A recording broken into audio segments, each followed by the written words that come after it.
For God made the heavens his throne so he could look over us, so he could watch over us. See, think about how beautiful that is. Think about how miraculous that is. Think about how glorifying that is. Just think about it. Psalms 103:19. The Lord has made the heavens his throne. From there he rules over everything. Psalms 103:19. The Lord has made the heavens his throne. From there he rules over everything. God made the heavens his throne. He's up in the heavens, right? He's watching everything we do. He's watching over his people, his children. And see, for me, what that kind of means to me is he oversees everything, right? He knows everything that's going on. But he sits so high up on the throne that he's like, you know what? Every decision I make, everything that I do is for you. You know, everything that I do for you, you know, is to protect you, is to love you, is to show mercy, grace, all these different, you know, things. He's like, you're going to be safe. I am the true King of Kings. I am on my throne. This world, you know, is evil.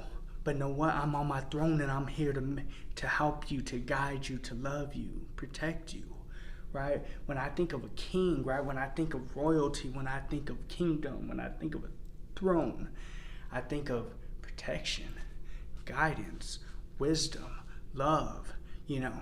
Yes, know what? In history, there's been some evil kings and evil leaders, but I'm not talking about that.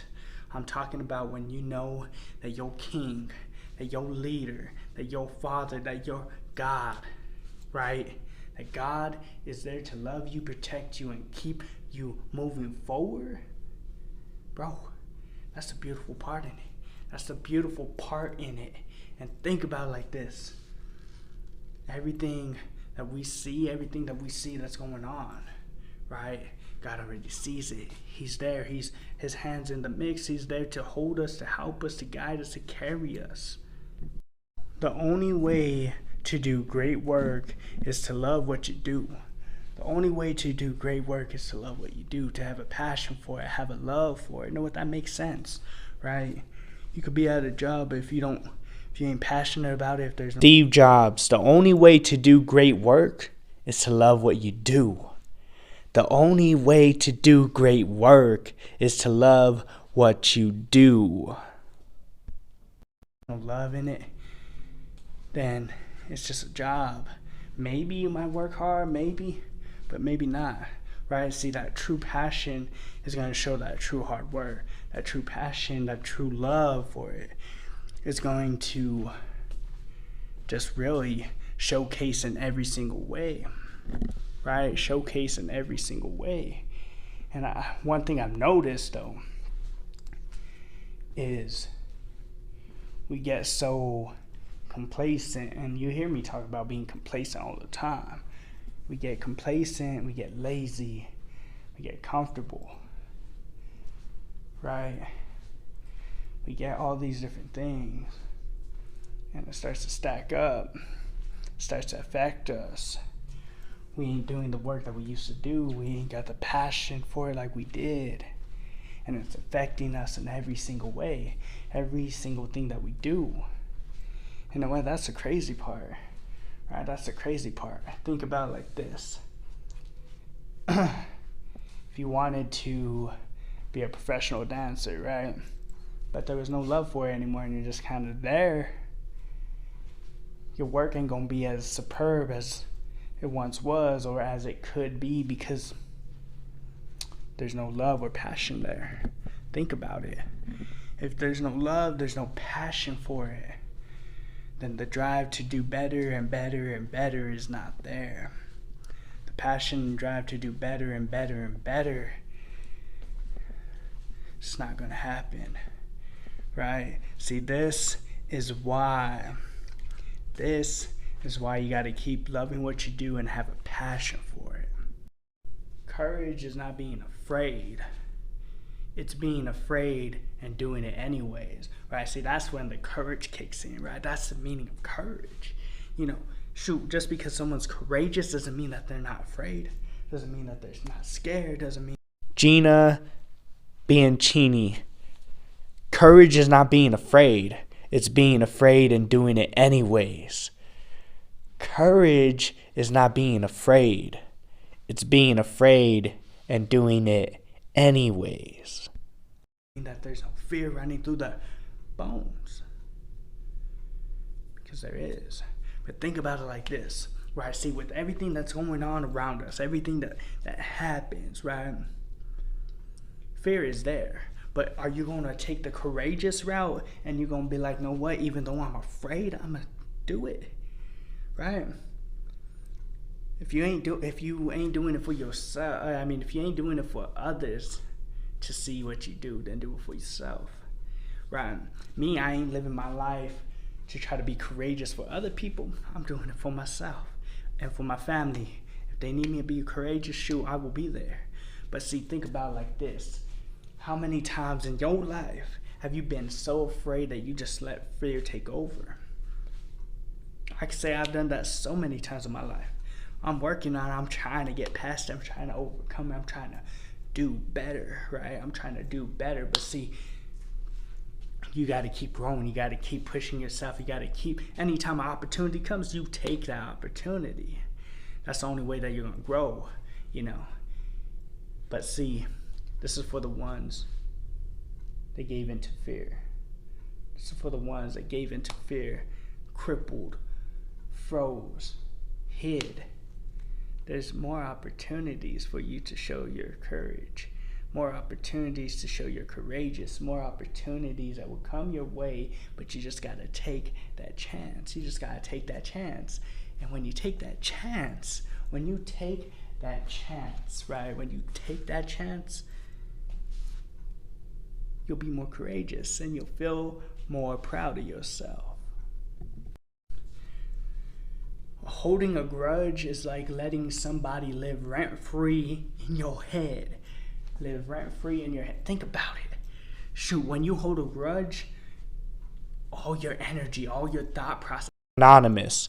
Holding a grudge is letting someone live rent-free in your head. Holding a grudge is letting someone live rent-free in your head. Everything is going into this grudge, right? Whatever negative thoughts are going through your mind when it happens, right? You're spending too much energy on an issue or on a person for no reason. It's not doing anything to them. You're just holding the grudge, right? It's doing more damage to you than it's doing to them. Believe me. See, me, I don't hold grudges. I forgive, but I don't forget. But I don't hold grudges, you know. But here's the thing, right? Here's the thing. See, if you continue to hold that grudge, it's going to affect you in every single way. It's going to affect your attitude. It's going to affect every little thing that happens, right? It's going to affect you. So why are you going to let it affect you, right? If it ain't affecting them, if they ain't putting no energy into it, why are you putting so much energy into this grudge? I know it's hard. I know some people, they can let go of a grudge. They hold it with white knuckle intensity, right? They know that they shouldn't, but it's just so hard to just let it go, right? And there's some people that are going to be so stubborn that they ain't going to let that go. They ain't going to let a grudge go. They're going to continue to hold on to it, hate the person, right? But why let your body, why let your mind, your soul be filled with hatred towards somebody? Just forgive them. Just let it go. You don't need to forget, but you got to let it go. Don't let that hatred consume you. We cannot direct the wind, but we can adjust the sails, right? See, life is going to happen. Things are going to happen. Things will hit you. They will knock you down, right? But see, that's when you go with the punches. That's when you learn how to... Bertha Kellaway. We cannot direct the wind, but we can adjust the sails. We cannot direct the wind, but we can adjust the sails. Adapt to whatever's happening to you. Think about it like that, right? See, the wind is going to happen no matter what, whatever direction it's going in. But the thing is, we could adjust our sails to allow that wind to move us forward instead of moving us back, right? Look at it like this. Situations happen in your life, you let it affect you so much that it now paralyzes you, it now cripples you, it now prevents you from moving forward. It holds you back from your potential, it holds you back from that next opportunity, it holds you back in every aspect in your life. But see, if you allow that situation to motivate you, to create this drive in you, to light this fire in you, then it could go further. It could become more. It could become better. It could become so powerful that, man, think about the love of it. Think about the beauty in it, right? Shoot, if you could take a situation, you could take a moment and allow it to propel you to success, let it propel you to the next moment, to a better position in life. Think about how beautiful that could be. Instead of allowing a moment or the wind or whatever hold you back and push you back and cripple you and destroy you, if you allow it to take you to the next step, take you to the next moment, take you to where God needs you to be, then it could be way better. It could be way more beautiful. But you gotta do it yourself. You gotta do it yourself. But see, you have to do it. It doesn't matter who you are, where you come from. The ability to triumph comes from within, right? It comes from you. It doesn't matter where you come from. It doesn't matter what your background is. It doesn't matter any of that. Oprah Winfrey. It doesn't matter who you are, where you come from. The ability to triumph begins with you. It doesn't matter who you are, where you come from. The ability to triumph begins with you. It doesn't matter any of it, because you will make it to that next step. You will go over there and you will do amazing things. And see, and I understand that you think sometimes it's the environment, right, that really dictates to any of this, that really propels us to the next level, that allows us to overcome things. Maybe an environment could kind of help you get maybe some skills to kind of be able to do that a little bit better, but it doesn't matter though. It doesn't matter. You gotta understand that it's who you are. It's your human nature to overcome, to do some big things, to do some miraculous things. You gotta do it.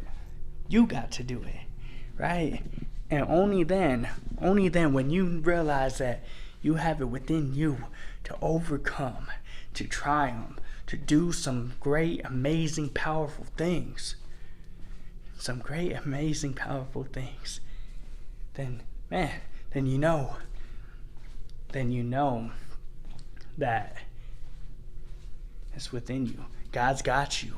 God's given you that gift. God's given you that love, that power, that passion, that drive to do it. If you lean on Him, if you lean on His understanding, you lean on His protection and His wisdom and His blessings. See, so don't think it's from who you are. Don't think about it's from where you came from. It's within you. That triumph is within you. You could do it. I promise you that you can do it. I promise.